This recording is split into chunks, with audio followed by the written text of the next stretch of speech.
Hello दोस्तों, स्वागत है आप सभी के मेरे चैनल स्कूडर्स कोडिंग पे। और आज की अपने इस वीडियो में मैं आपको अर्थमेटिक ऑपरेटर्स क्या होता है, सी प्रोग्रामिंग लैंग्वेज में क्या यूजेस है उसका विद एग्जांपल्स बताने वाला हूँ। सो वीडियो को लास्ट तक जरूर देखिएगा।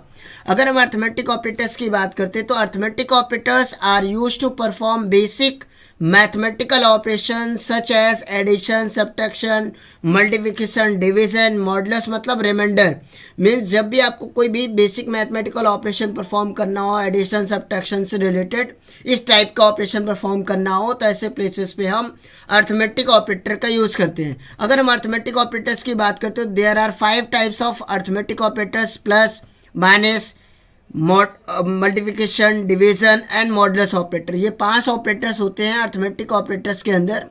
अगर आपको 2 नंबर ऐड करना है तो एडिशन ऑपरेटर यूज़ करते हैं, सब्ट्रैक्ट करना है तो सब्ट्रैक्शन ऑपरेटर, मल्टीप्लाई करना है तो मल्टीप्लिकेशन ऑपरेटर, डिवाइड करना है तो division operator and reminder find out करना है तो आप मॉडुलस ऑपरेटर का यूज़ कर सकते हैं। इन सभी ये सारे ऑपरेटर्स आपके अर्थमेटिक ऑपरेटर्स होते हैं।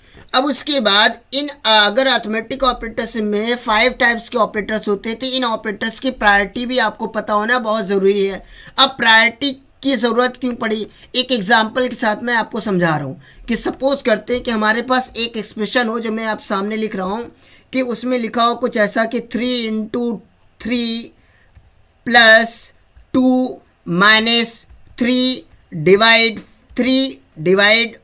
3 एंड मॉडुलस 2।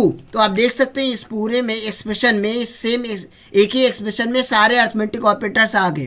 तो अब यहाँ पे बात आती है कि किस ऑपरेटर्स को हम पहले इवैल्यूएट करें, तो इसको कैसे इवैल्यूएट करें, किसको पहले किसको बाद में, इसके लिए हमें अर्थमेटिक ऑपरेटर्स की प्रायोरिटीज़ पता होना बहुत ज़रूरी है। और प्रायोरिटीज़ हमें बताता क्या है कि किस ऑपरेटर को हम पहले सॉल्व करें, किस ऑपरेटर्स को हम बाद में सॉल्व करें। तो मैं आपको ऑपरेटर्स क्या होता, अब प्रायोरिटीज़ क्या होती है अर्थमेटिक ऑपरेटर्स की, ये मैं आपको लिख के बता दे रहा हूँ और ये आपको याद रखना है।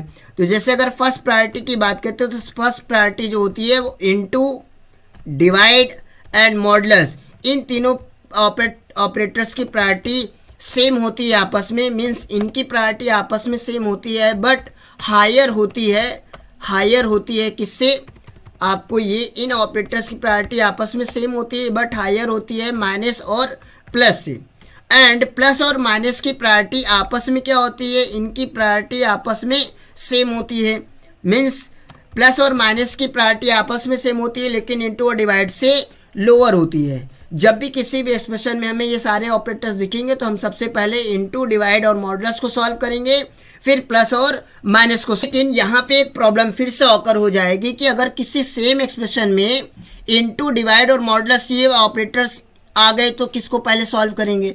अगर हम यहाँ पे देखें तो अब अगर मान लेते हैं कि हमारे पास एक एग्जांपल और जो कि मैं यहाँ पे लिख रहा हूँ कि मैंने कुछ एक्सप्रेशन ऐसा लिखा कि 3 × 3 डिवाइडेड 2 एंड मॉडुलस 4। अब यहाँ पे देखिए इन तीनों ऑपरेटर्स की प्रायोरिटी आपस में क्या है, सेम है। तो फिर अब बात आती है कि हम किसको पहले सॉल्व करें।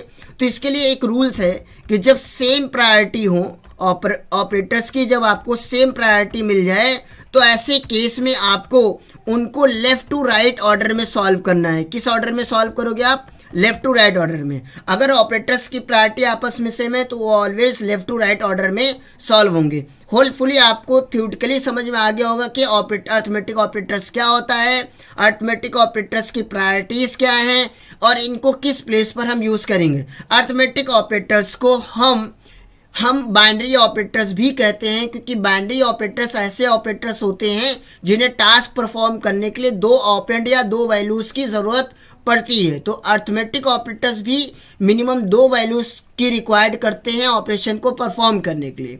तो अब मैं आपको सीधा कंपाइलर पे लेके चल रहा हूँ, वहाँ पे इन सभी ऑपरेटर्स को का एक एग्जाम्पल भी आपको करके दिखा दे रहा हूँ ताकि आपको कैसे लिखना है, इनका यूज़ कैसे करना है वो भी क्लियर हो जाए। तो मैं बिना टाइम वेस्ट किए सीधा आपको ले चलता हूँ देव C++ पे। और यहाँ पे मैंने ऑलरेडी आप देख सकते हैं कोड मैंने पहले से लिख रखा है। हमने क्या किया, 2 इंटीजर वेरिएबल डिक्लेयर किया, फिर यूज़र से मांगा एंटर द 2 नंबर, उसको हमने ए और बी में स्टोर करा दिया।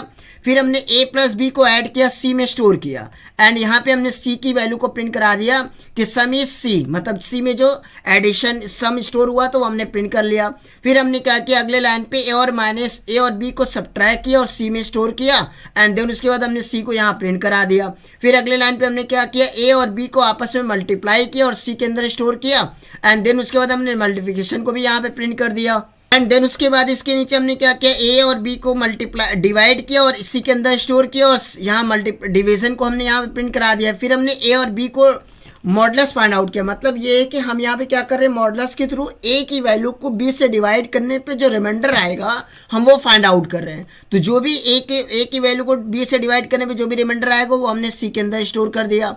अब उसके बाद हमने यहाँ पे सी को प्रिंट करा दिया। इसको मैं अब आपको एग्जीक्यूट करके दिखा दे रहा हूँ। तो एग्जीक्यूट में चलते हैं और कंपाइल एंड रन पे क्लिक करते हैं। जैसे मैं यहाँ पे रन पे क्लिक किया, देखिए सबसे पहले पूछा एंटर द 2 नंबर। सपोज हमने दे दिया 2 नंबर, पहला नंबर दे दिया मैंने यहाँ पे 13 एंड सेकेंड नंबर मैंने यहाँ पे दे दिया 2 और इंटर करता हूँ। तो ये देखिए सम इज 15, 13 2 को ऐड करेंगे 15 आएगा। अब 13 में से 2 को माइनस करेंगे तो 11 आएगा। 13 और 2 को मल्टीप्लाई करेंगे तो 26 आया, एंड 13 को हम 2 से डिवाइड करेंगे, 2 6 12, मतलब क्वेश्चन कितना आया 6 आया, एंड 13 को 2 से डिवाइड करेंगे तो रिमाइंडर कितना आएगा 1 आएगा। तो आप यहाँ पे देख सकते हैं मैंने यहाँ पे प्रॉपर एक एग्जांपल्स में भी सारे ऑपरेटर्स को लिखकर और आपको रन करा के भी दिखा दिया। लेकिन यहाँ पे आपको एक चीज़ बहुत ही ध्यान रखना है कि जो मॉडुलस ऑपरेटर होता है हम उसको फ्लोटिंग पॉइंट वैल्यू पे अप्लाई नहीं कर सकते। क्या मतलब है, मैं आपको एक एग्जांपल से समझा रहा हूँ कि सपोज हमारे पास एक फ्लोट वेरिएबल है ए और ए के अंदर हमने वैल्यू असाइन किया 2.4। अब मैंने यहाँ पे लिखा कि ए इक्वल्स टू ए मॉडुलस 2, मतलब ए की वैल्यू को मॉडुलस 2 से निकालने पे क्या वैल्यू आएगी ये हम प्रिंट करा रहे हैं। तो हमने परसेंटेज लगाया क्योंकि फ्लोट टाइप का वैल्यू वेरिएबल है, एंड उसके बाद अब हम इसे एग्जीक्यूट करा रहे हैं। जैसे इसको हम सेव करके रन कराएंगे तो हमारे कोड में क्या आएगी, एरर आएगी। जैसे इसको रन कराते हैं देखिए एरर आ गई। अब यहाँ पे ये कह रहा है कि हम मॉडुलस ऑपरेटर का यूज़ फ्लोटिंग पॉइंट वैल्यू पे यूज़ नहीं कर सकते। यहाँ पे देख सकते हैं नीचे मैं आपको एरर्स में दिखा रहा हूँ कि एरर्स क्या आ रही है। अब देख सकते हैं यहाँ पे जैसे हम इसको कंपाइल करा रहे हैं तो यहाँ पे हमें एक एरर नीचे देख लीजिए, यहाँ पे invalid operand to binary modulus to float, मतलब हम फ्लोट वैल्यू पे मॉडुलस ऑपरेटर का यूज़ फ्लोट वैल्यू पे नहीं कर सकते हैं। मीन्स अगर हमें फ्लोट वैल्यू पे अगर हमें कोई भी ऑपरेशन परफॉर्म करना है तो वो हम मॉडुलस बिल्कुल भी नहीं कर सकते हैं। हाँ, हम डिवाइड ऑपरेटर परफॉर्म कर सकते हैं। इसका मतलब ये कि मॉडुलस ऑपरेटर हम कभी भी फ्लोटिंग पॉइंट वैल्यू पे ऑपरेट नहीं करा सकते हैं। होपफुली आपको अर्थमेटिक ऑपरेटर बहुत अच्छे समझ में आ गया होगा। अगर आपको वीडियो समझ में आए और अर्थमेटिक ऑपरेटर का कॉन्सेप्ट क्लियर हो गया हो तो आप वीडियो को शेयर करिए, सब्सक्राइब करिए। मैं आपसे मिलता हूँ अपने नेक्स्ट वीडियो में। Thank you.